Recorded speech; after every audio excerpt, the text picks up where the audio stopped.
I've had up-team conversations with our great General Hoyer and the situation of where we were on the flooding and the flood relief and all that. I'd like to just tell you just this, because as more information comes in, it's important to me that you know this, because I go back to what I said before about the flood victims. Contrary to what anyone may ever think, as I said a couple days ago, I lived it. You know, I was there, I saw the devastation, I saw the sorrow, I saw all the stuff about it that was just gut-wrenching. Now, in doing so, we came upon a situation here that it was brought to our attention about a change order that we've rehashed that ground many, many times. And then we decided that the best thing we needed to do was find out what in the world was going on. And so we went through a time period of trying to find out what was going on. But if I could just take you back just a second and think about this just 1 second. Was the pause good? Or was the pause bad? And I'm telling you, the pause was incredibly, incredibly a life-saving good. And the reason for that is just as simple.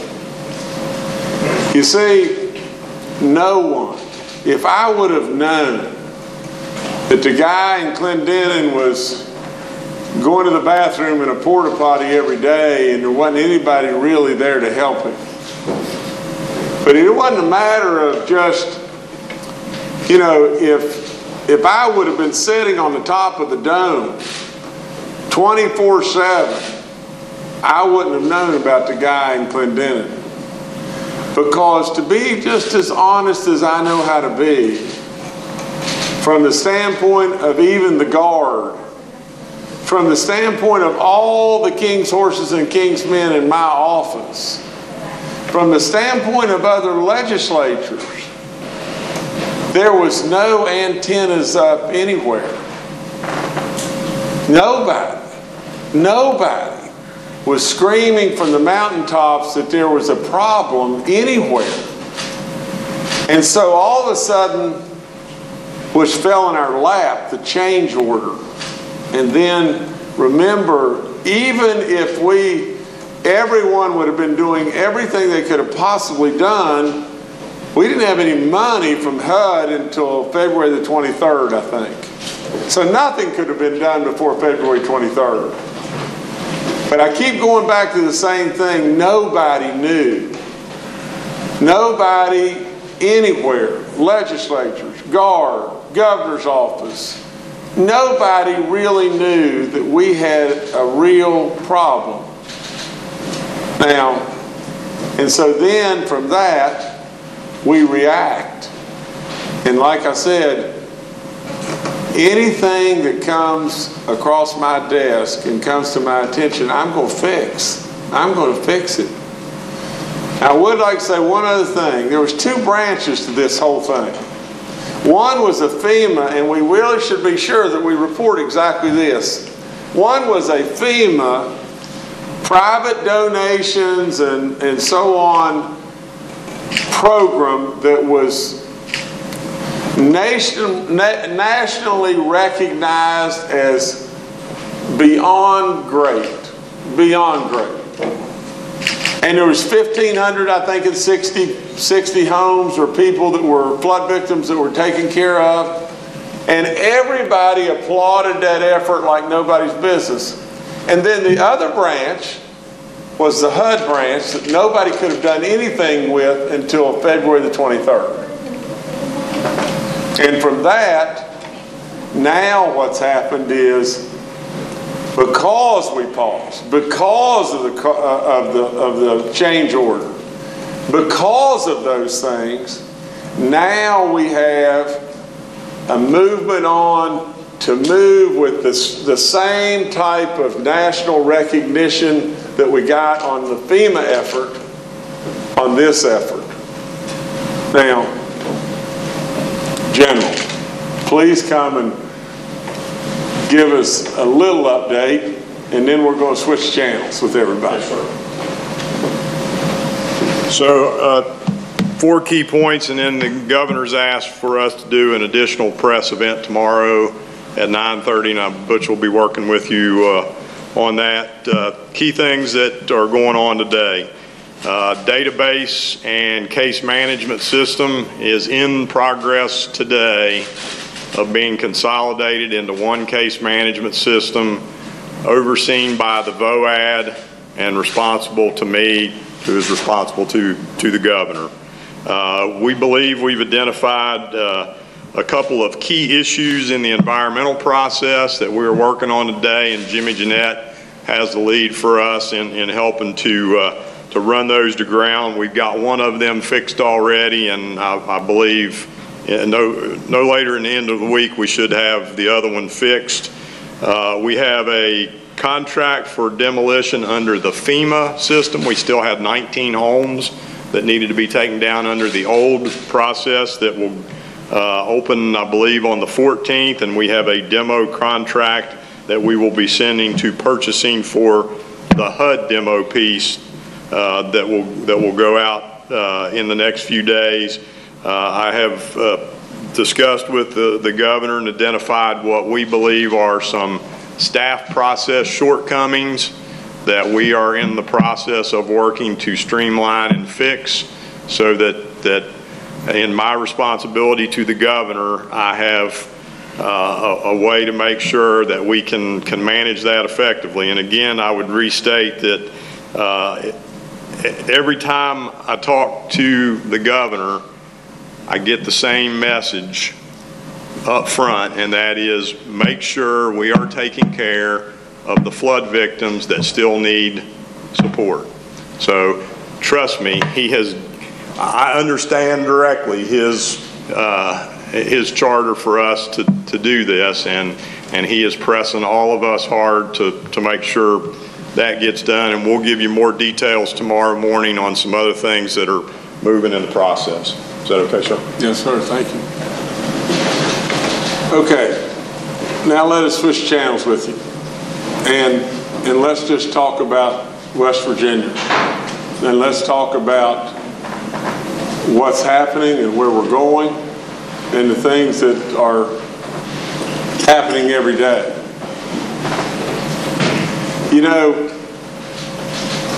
and I keep saying the same thing, and I hope at some point in time that we will actually genuinely start telling the world about ourselves. I mean, when I walked in here, guys, and they handed me the books on day one, irregardless to what anybody may say in the world, this place, this state was as bankrupt could ever be. Any way you cut it. Nowhere to turn. Could not take any more money out of rainy day. Bonds being derated. Absolutely nowhere to turn. Drugs rampant. Education, you know, we're testing our kids totally to death, and just nowhere to turn. And on that day, we started down another path. Now, lots of things have happened, and you can listen to these people here. I believe with all in me that the great people of West Virginia and this great state deserve to feel hope, and the nation and the world to know how good things really are in West Virginia and where we're going. Now, do we still have a lot of work to do? Sure.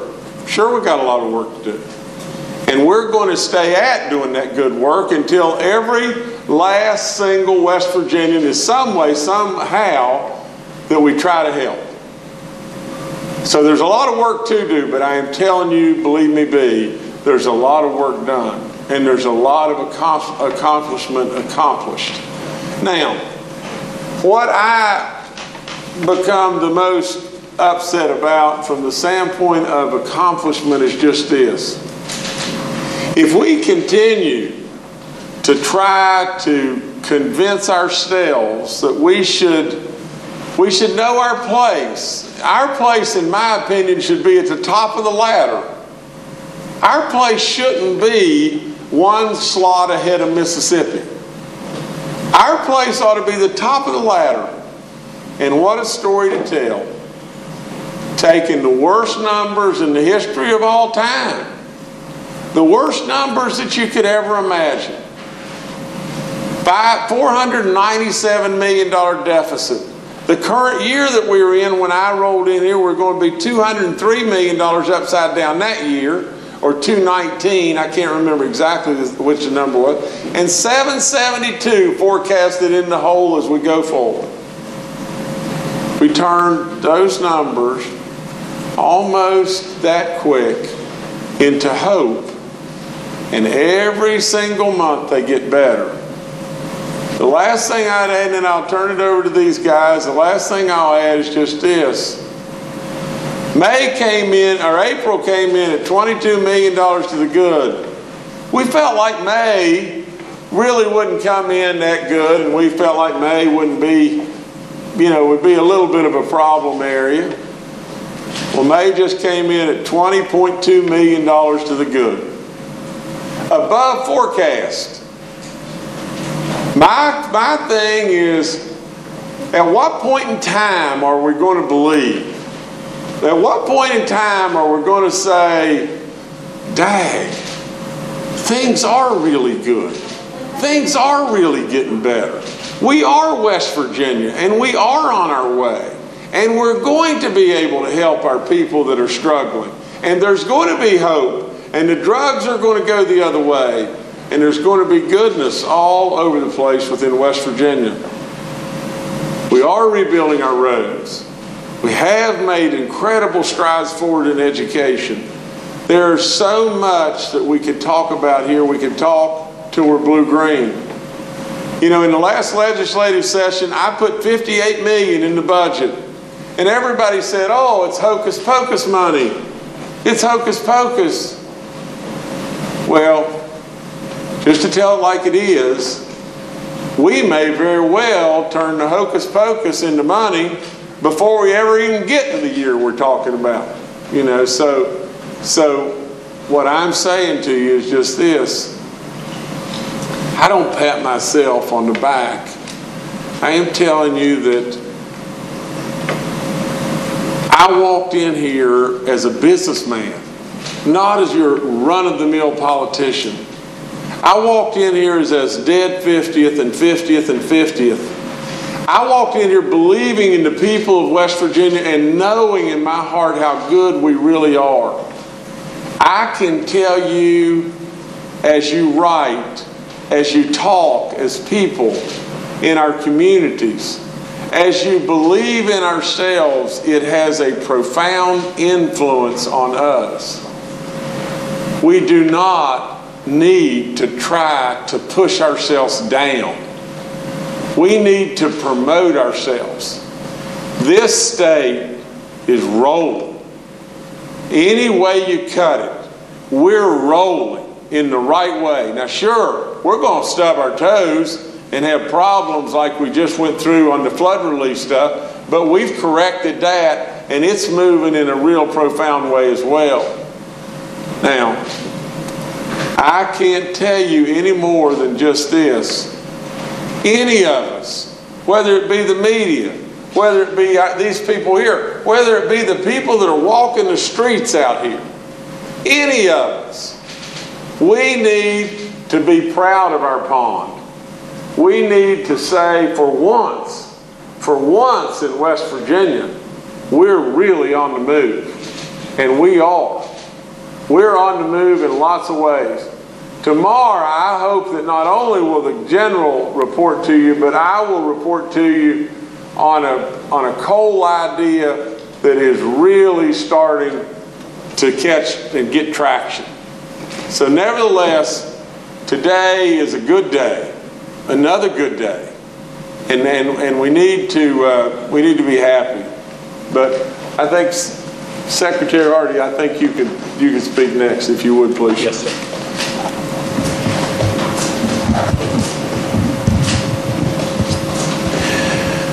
As the governor said, in order to know where you're going, you got to look back as where you started and where you were. And when we came here, the governor and I, of course, came on the same day, January 16, 2017. We both got the same briefing from Mark Muco and Mike McCowan. And that briefing said that from January of 17 through June 30th of 18, 3 weeks away, we were going to be somewhere underwater to the tune of about $700+ million. And I had Mike go over those numbers with me twice because I just couldn't grasp it, that we were over $200 million short for the period January 17 to June of 17, and then $497 million projected shortage for the fiscal year that we're finishing up right now, the one that we're going to finish in 3 weeks. That was our starting point, and it was easy to think, what are we going to do? We're in a crisis here and we can't get out. But the governor said the following to us. He said, number one, I know the coal business and I know the severance tax business, and the severance tax revenue is going to get better. We raised our eyebrows. We walked out of the governor's office and we said, we sure hope he's right, but we're accountants and we're always conservative. Guess what, Governor? You were right. Severance tax revenue has gotten substantially better. A matter of fact, it's 13.3% more this year than it was last year, this fiscal year. The highways. Gas and coal. Gas and coal, not coal. Yeah, gas and coal combined. The highway program. The governor said, I'm going to do a highway program. Not only am I going to do a highway program, I'm going to convince the legislature to pass the revenue measures needed to fund the highway program, and then I'm going to have the people of West Virginia approve a general bond. Well, that bond, of course, was approved in 54 of the 55 counties, and we're just now, today, starting to see the full benefit of the bonds. If you remember, the Garvey bonds went to market last fall, about $220 million last October, and about 3 weeks ago, the $800 million general obligation bond issue was issued on Wall Street, first part of May. Those of us that went to the ratings presentation, I wish every West Virginian could have seen and heard what the rating agency said about what the governor has done and what we have done collectively since we've been here. The quote that we got from the rating agency was, the governor is on our page, and we understand where the governor is, and that was coming from Moody's. So we felt very good about that, and those bonds, of course, were sold at a premium. So looking ahead, we're just getting started on the impact of the highway program. But all the $800 million plus general obligation bonds, other bonds will be sold later this year, and the Garvey bonds. Better days are coming, but good days have already started to arrive. Now, looking at where we are today, as the governor said, we're $20 million up above projection for the month of May. We have been, since October 1st, month after month after month, October through May, we have been right on the money with these revenue projections. We've always been between 99%, and today we're at 100.4% of the projection. That tells me this is not a blip. This is a pattern. This is a pattern of improvement and optimism, and Mark Muco is going to give some numbers today about private sector employment and how much it's gone up this spring, in particular in the construction industry. And like I said, the highway program is just getting started.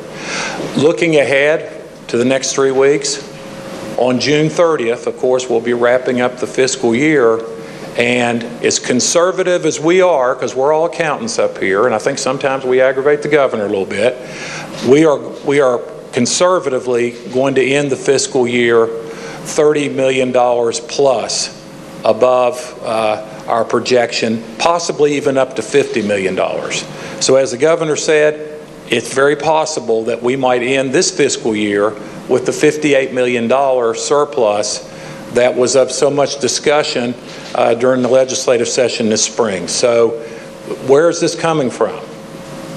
Severance revenue up 13.3%. But the number that really catches your eye, and Mark, of course, being an economist, can give you detail about it, is the personal income tax number is up 6.4% on personal income tax withholdings. By any stretch of the imagination, that is a very, very positive number and indicates a lot of things. And Mark's much better explaining it in detail than I am, but it indicates that employment numbers are up and that we are seeing a lot more revenue coming in through withholdings. So I think we're beginning to see the benefit of all the hard work and all the vision that the governor brought here in the spring of 2017. As I look ahead, and we look ahead, and I think about where we're going, I think that if the people of West Virginia would pay as much attention to our financial picture as Wall Street, they would understand how well we're doing, because Wall Street gets it.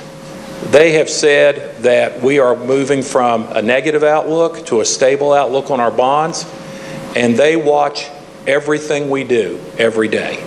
And it's been a really, really good 18 months. And Governor, I'll say for the record, on some of the things that we argued about, you were right.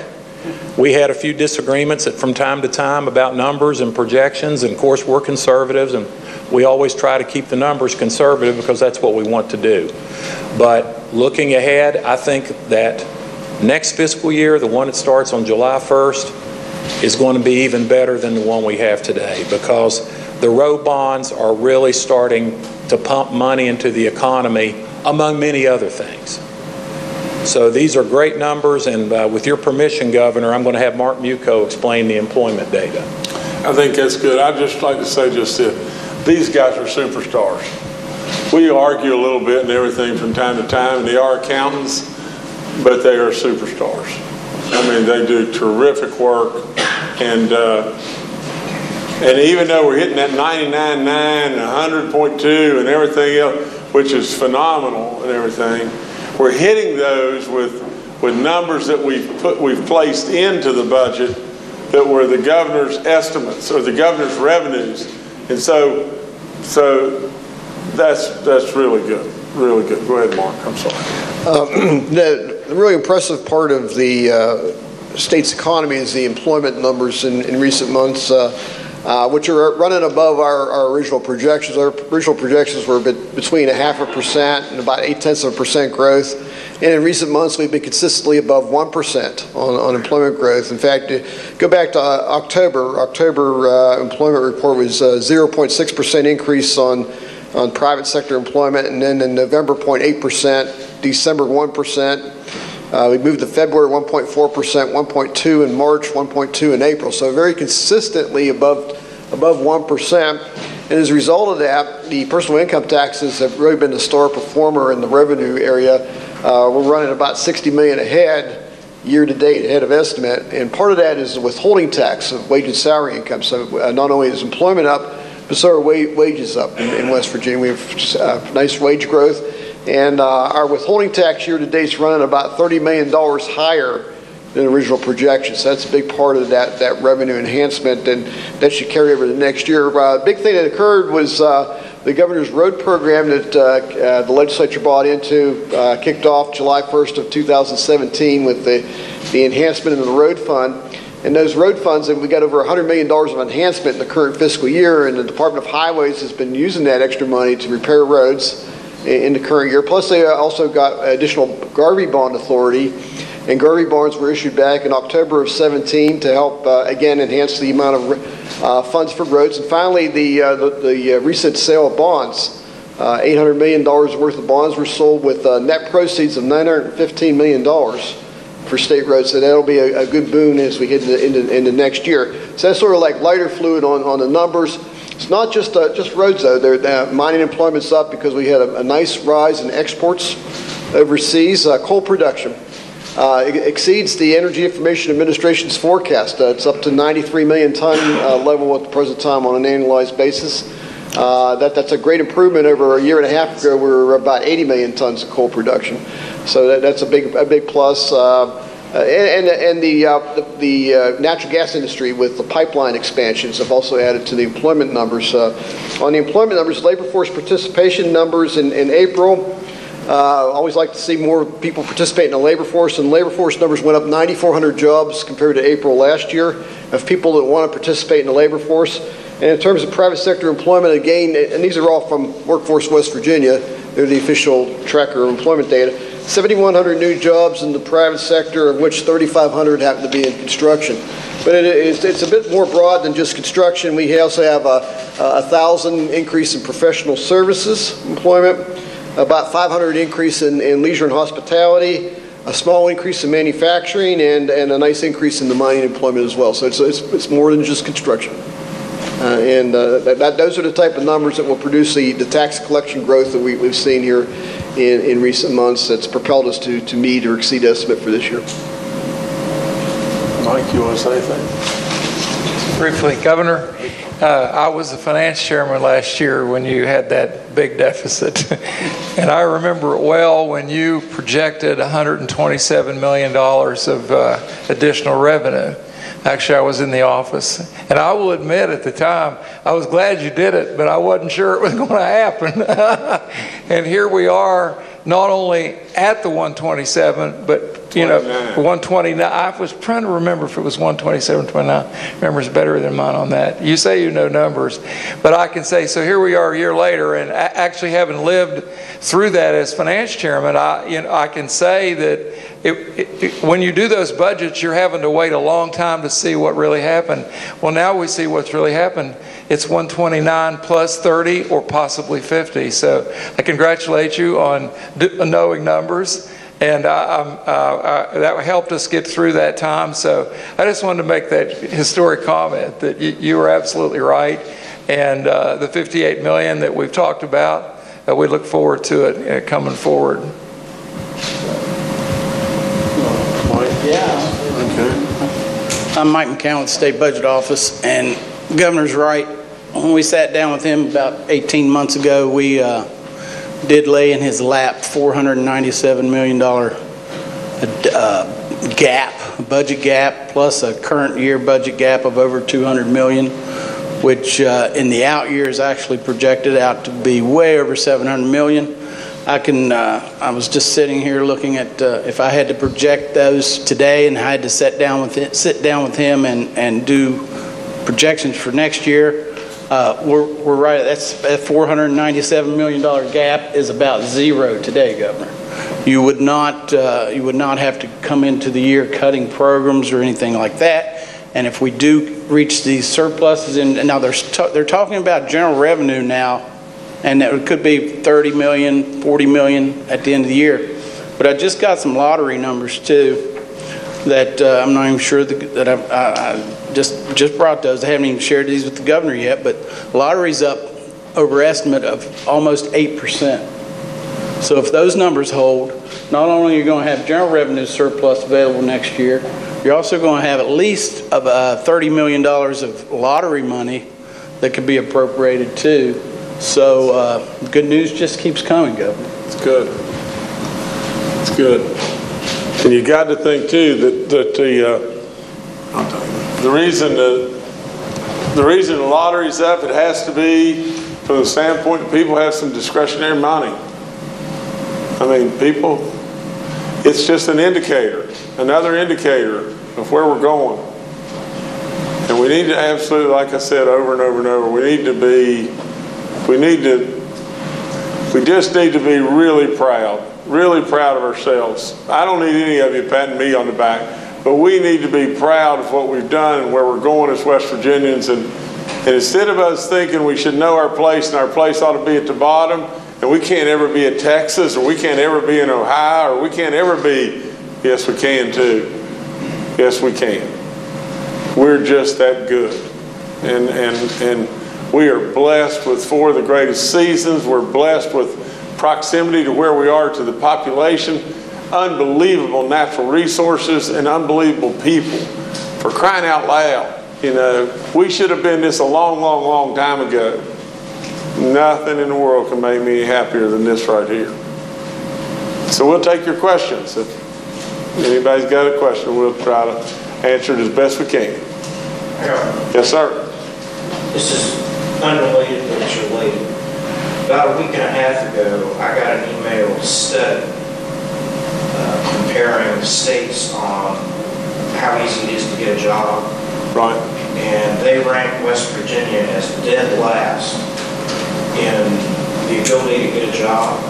It seems to me that the numbers you're putting out would tend to disagree with that. Well, Rusty, look, let's just be real.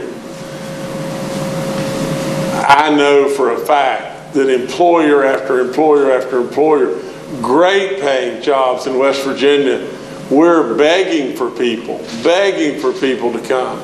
Great paying jobs. And people are coming. And they're coming because these are the numbers.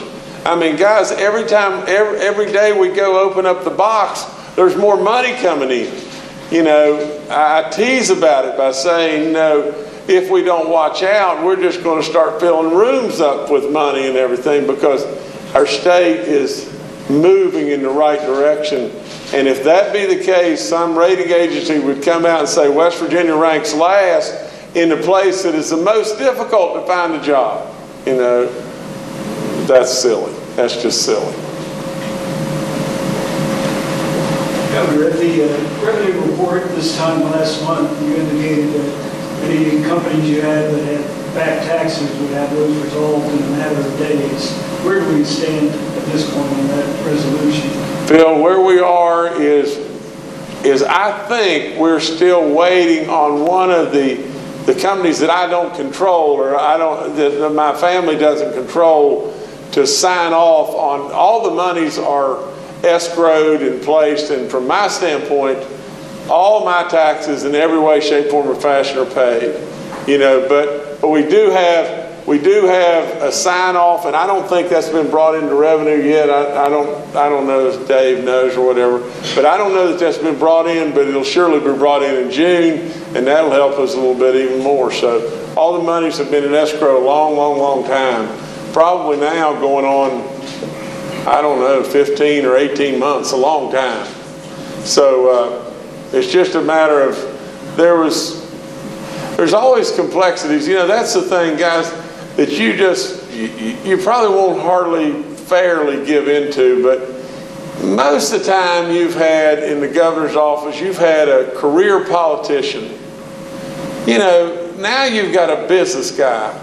And a business guy that's done a lot of stuff and has got a lot of tentacles in a lot of different areas and everything else. And with those tentacles become, you know, people have to function in those businesses. There's going to be disagreements. There's going to be disputes. There's going to be things that have to be worked out. And there's lots and lots and lots of things going on all the time. I've told you all along, and I'll absolutely stand by my guns, every single obligation, and honestly, to be perfectly honest, it's a lot of obligations that I didn't create. A lot of obligations that I'm paying that were somebody else's doings, i.e. the Russians for one.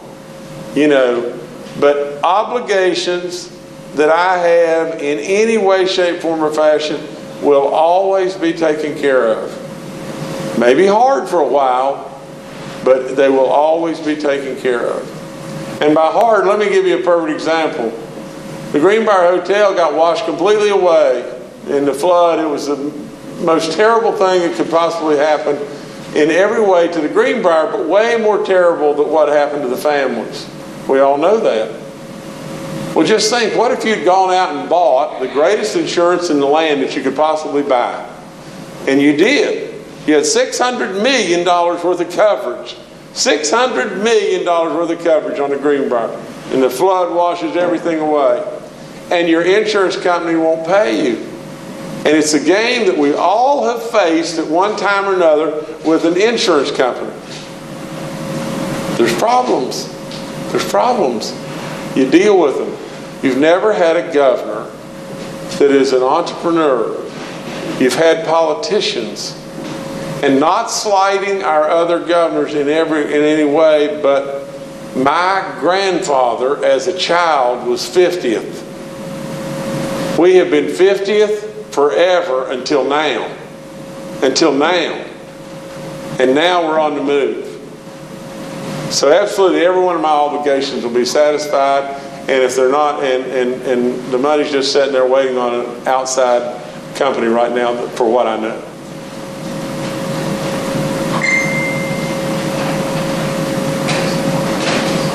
Yes, sir. If nobody else is going to ask about it, I will, even though it's off topic. But do you have any statement on news of former Chief of Justice Wofford? I really don't. You probably hasn't heard it. We've been busy for the last 2 hours. Yeah. No, I haven't heard. He hasn't heard. Tell me what it is. Well, Rusty Canton, there was a judicial, it's not an indictment, but I don't know the exact words, but accusing Judge Lawford of certain things that are serious, and it just became public in the last hour or two. We wouldn't have any problem on that. I hate that. I really do. And the reason I hate it is because it just draws additional, negative attention to West Virginia. So, I don't know guilt or innocence by any stretch of the imagination. I couldn't possibly know that. But I guess I selfishly hate it for West Virginia.